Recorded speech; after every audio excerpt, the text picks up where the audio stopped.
چنگیز خان ایک منگول شہنشاہ تھا جس نے اپنی فوجی کیریئر کا آغاز 20 سال کی عمر میں کیا اور اپنے شیطانی اور سفاکانہ منصوبوں کے ساتھ منگول قبائل کو متحد کرنے نکلا۔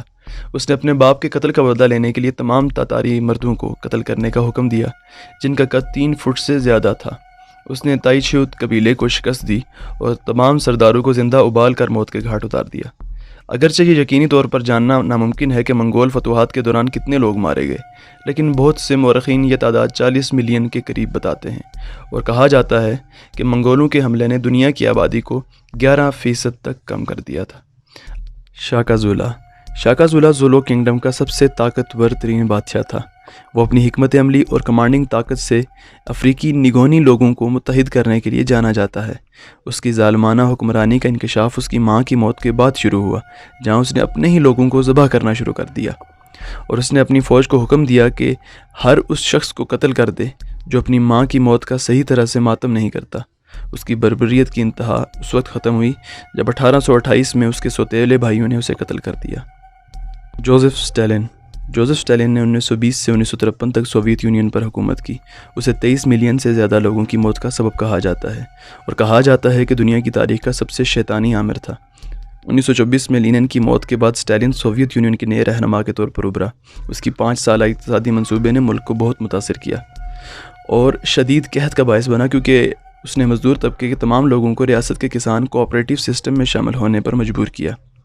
اب کسان کوآپریٹو سسٹم کیا تھا؟ یہ وہ فارم سسٹم تھا جو کاؤنٹی کو بنیادی ضروریات فراہم کرتا اور ساتھ ساتھ مالی فائدے بھی پہنچاتا۔ زراعت کی اس اجتماعیت کا مقصد ملک کو کسان طبقے سے نجات دلانا تھا جو سوویت یونین کی 80% آبادی پر مشتمل تھا۔ صرف یوکرین میں اس کی وجہ سے 30 لاکھ لوگوں کی موت ہوئی، اور جس نے بھی اس سسٹم کی مخالفت کی اسے بے دردی سے قتل کیا گیا یا جلا وطن کر دیا گیا۔ باقی بچ جانے والوں کو لیبر کیمپوں میں بھیج دیا جاتا جہاں انہیں موت تک کام کرنے کے لیے مجبور کیا جاتا۔ گریٹ پرج کسے کہتے ہیں؟ گریٹ پرج اسے کہتے ہیں جہاں اسٹالن کی مخالفت کرنے والوں کو مار دیا جاتا تھا، اور وہ سفاک لیڈرز کی فہرست میں دوسرے نمبر پر موجود ہے۔ دی امپیلر ولیڈ ڈریکولا کے نام سے بھی جانا جاتا تھا۔ وہ اپنے شکار کو انتہائی خوفناک طریقوں سے تشدد کا نشانہ بنایا کرتا، جیسے وہ کبھی شکار کو دھات یا لکڑی کے کھمبے سے عمودی طور پر لٹکا دیتا، اور اس طرح متاثرین تکلیف سے آہستہ آہستہ مرتے۔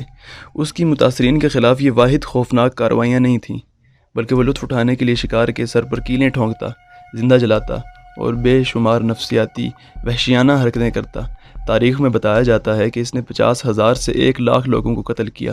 اگرچہ دوسرے آمروں کے مظالم کے مقابلے میں یہ بہت کم ہے، لیکن جب ظلم کی شہرت کی بات آتی ہے تو اس شخص کا پہلا نمبر ہے۔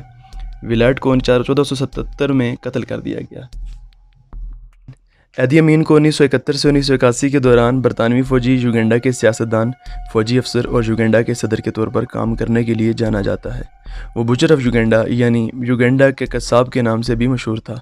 اس کے دور حکومت میں مخالفین کو قید، اذیت یا موت، اور بعض اوقات ان سب کا سامنا کرنا پڑتا۔ اس کی ظالم حکومت کے دوران 1 لاکھ سے 5 لاکھ لوگ مارے گئے۔ اس نے ایشیائی باشندوں کو یوگنڈا سے نکالنے کا حکم دیا اور انہیں ملک کے عظیم اقتصادی بحران کا ذمہ دار ٹھہرایا۔ امین کو جنسی اعضاء کاٹ کر لوگوں کو قتل کرنے کی وحشیانہ عادت تھی۔ اس کی موت گردے کی خرابی کی وجہ سے 2003 میں اپنے ملک سے کوسوں دور جدہ میں ہوئی۔ مرتے وقت وہ یاس لے کر گیا کہ اسے اپنا ملک دیکھنا نصیب ہو۔ اگر آپ کو ہماری ویڈیو پسند آئی ہو تو لائک، شیئر اور سبسکرائب ضرور کیجیے گا، کیونکہ آپ کی پسندیدگی کے اظہار سے ہمیں موٹیویشن ملتی ہے۔